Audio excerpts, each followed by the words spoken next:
ഇതൊന്നും അറിഞ്ഞില്ലേ? എന്ത്? വാ കാണിച്ചു തരാം. ഓ അപ്പൊ കൊണ്ടുവന്നിട്ടുണ്ടോ?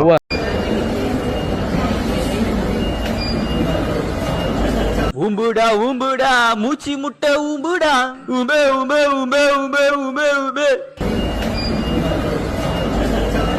നിനക്കൊക്കെ വേറെ ഒരു പണിയില്ലേടാ, യൂസ്ലെസ് ഫെല്ലോസ്. അത് നടന്നു വരുമ്പോ നോക്കിയാൽ തന്നെ മനസ്സിലാവും മുഖത്തിന്റെ കീഴ് ഇങ്ങനെ കൊണ്ടുവച്ചിട്ടാണ് വീഡിയോ എടുക്കുന്നത്.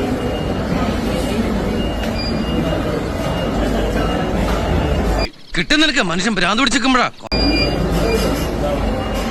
ഇങ്ങനെയൊന്നും അല്ല ഒരു വീട്ടിൽ കയറി വന്ന് പെരുമാറേണ്ടതെന്ന് എനിക്കറിയാം. പക്ഷെ എന്താ ചെയ്യാ, എന്നെ കൊണ്ട് ചെയ്യിക്കല്ലേ ഇവര്. രാവിലെ എഴുന്നള്ളിക്കോളൂ മനുഷ്യന്റെ ബി പി കൂട്ടാൻ.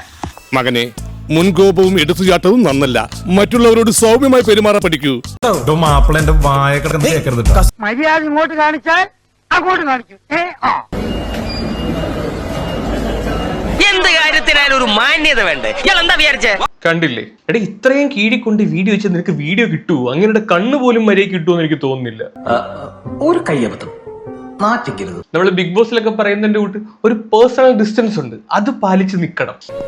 അത്രക്കുള്ള ബുദ്ധിയൊന്നും അതിനില്ലല്ലോ. ഇത് ആരാണെങ്കിലും ഇത്രയൊക്കെ കീഴിക്കൊണ്ട് വീഡിയോ എടുത്തു കഴിഞ്ഞാൽ ഇറിറ്റേറ്റ് ആവും. സ്വാഭാവികം. അതേ തുടർന്നാണ് പുള്ളിക്കാരൻ നൈസായിട്ട് അത് പിടിച്ച് പോക്കറ്റ് വെച്ചോണ്ടങ്ങ് പോയത്. അത്യാവശ്യം നല്ല കലിപ്പിൽ തന്നെ ആയിരുന്നു. മനസ്സിൽ നാല് തെറിയും പുള്ളി പറഞ്ഞിട്ടുണ്ടെന്നാണ് തോന്നുന്നത്. കണ്ടോ, വെറുതെ എന്റെ തള്ളയ്ക്ക് വിളി കേൾപ്പിച്ചു. ഇവര് വലിഞ്ഞു കയറി ചെല്ലുന്ന സ്ഥലങ്ങളും ഉണ്ട് അവരുടെ ഒന്നും അനുവാദം കൂടാതെ. ഫോർ എക്സാമ്പിൾ ഇപ്പൊ കണ്ടത്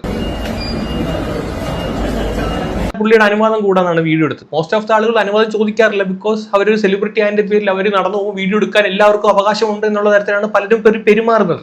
ഇനിയെങ്കിലും എല്ലാരെയും കൊണ്ട് അതും ഇതും പറയിക്കാതെ ഒരു നല്ല രീതിക്ക് ജീവിച്ചൂടെ? ഉണ്ണിക്ക് പണ്ടേ ഈ പറയുന്ന ഓൺലൈൻ മീഡിയാസിന് അധികം താല്പര്യമില്ല. അത് ഇതിന്റെ വേറൊരു വശം. Flash back. ട്രെയിലറൊക്കെ പൊളിച്ചിട്ട് മാർക്കണ്ടേ?